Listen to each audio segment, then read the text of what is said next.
We hope you enjoyed the jams. We are back to continue with our stories and things they happen. That's all I can say.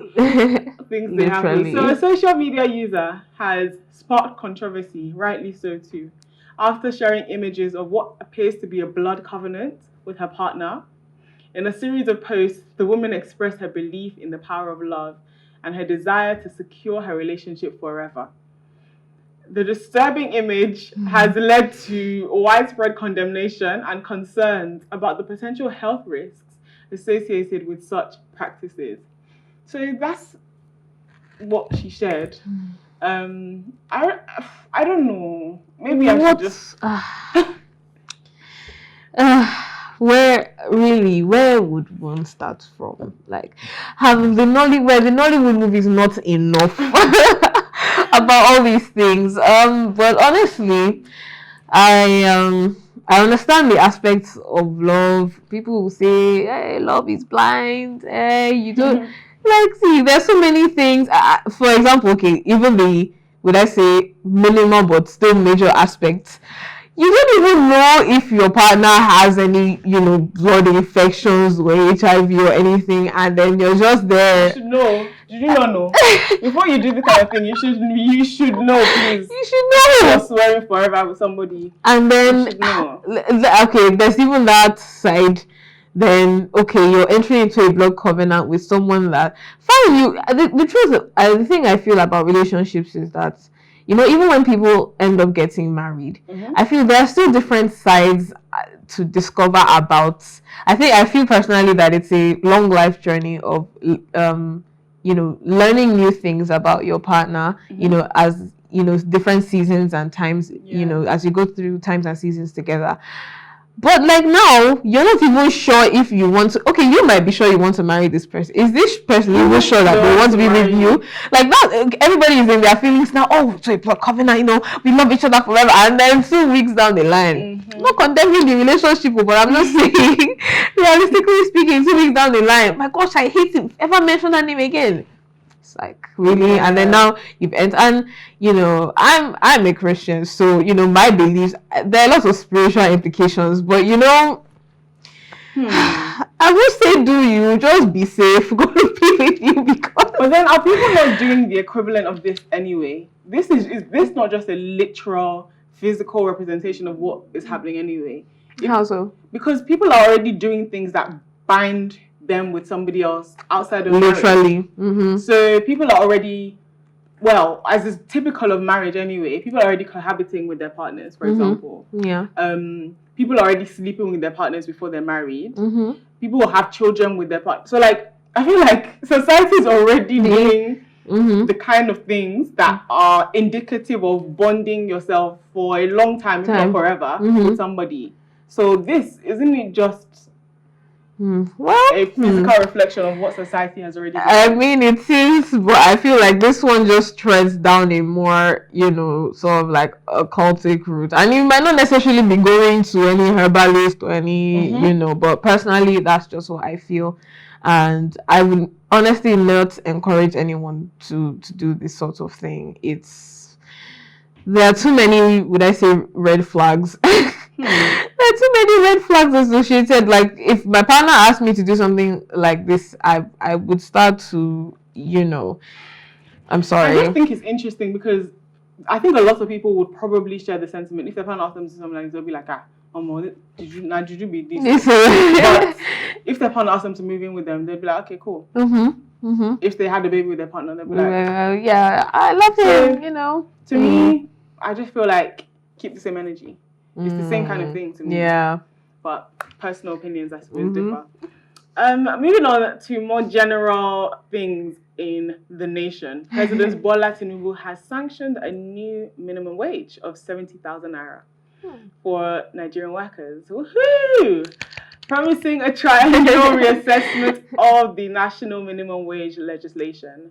The decision, disclosed by Minister of Information Mohammed Idris at the presidential village, followed consultations with labor union leaders, including Comrade Joe Adero of the NLC and Comrade Festus Usifo of the TUC. who had pressed for a higher minimum wage of 250,000 naira. So we've landed at 70k. How do you feel?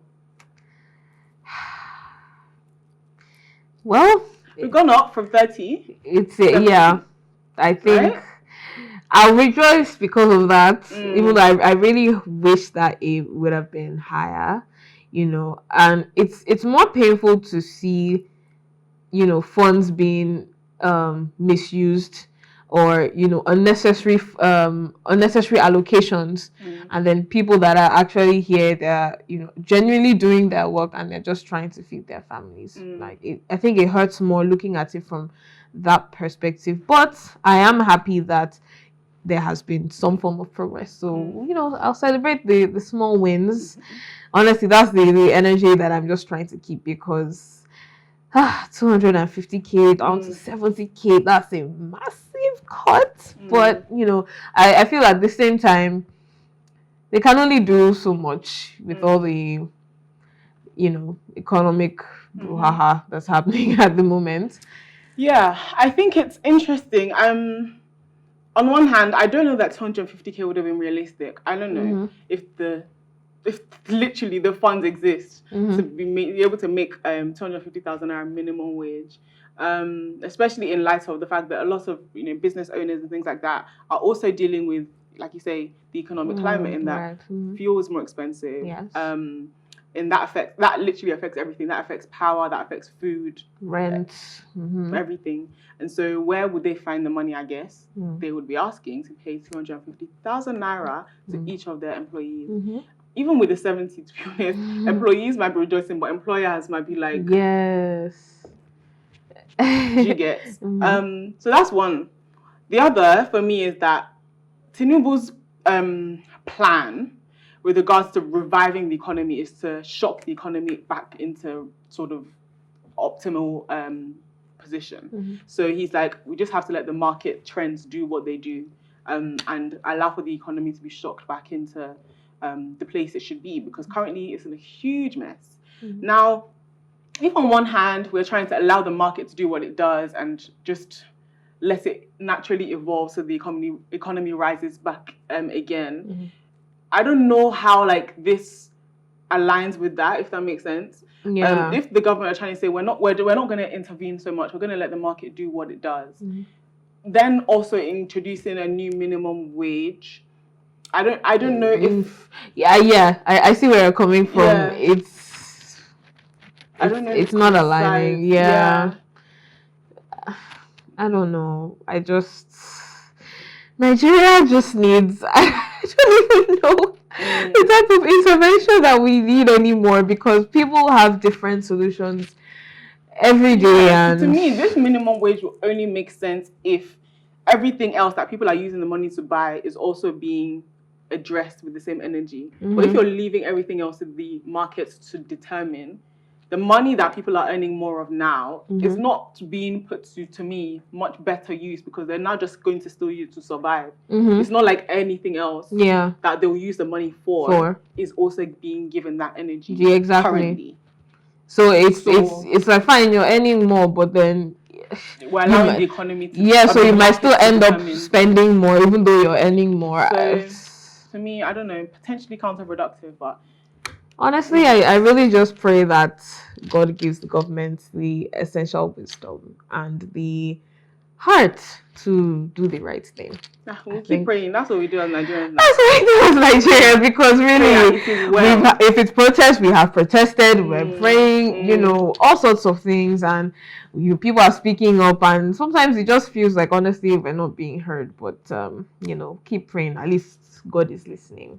So, Nigeria. God is listening. God must be like, leave me alone. So honestly, he's not the only one that we've been holding on to, sincerely, because if it's about surviving, people that are earning 30k and they're still alive, they're still eating, we can't discredit God, though. Is that one? Well, let's wrap up with that in that case. So let's not discredit God. Thank you so much to all of you for watching, as always. And you can join the conversation on social media with the hashtag Teatime. Remember, you can also catch up on our previous episodes, including this very one, and all our exclusive content by subscribing to our YouTube channel at PlusTvAfrica Lifestyle. You can also watch Teatime on R2TV and in the UK on Ben Television and DSTV channel 408. A big thank you goes to my co-anchor, Lydia. Oh, thank you, Mo. Thank you so much. And of course, the entire production team. Thank you too for watching Plus TV Africa. This is Teatime, and my name is Mululua. See you next time.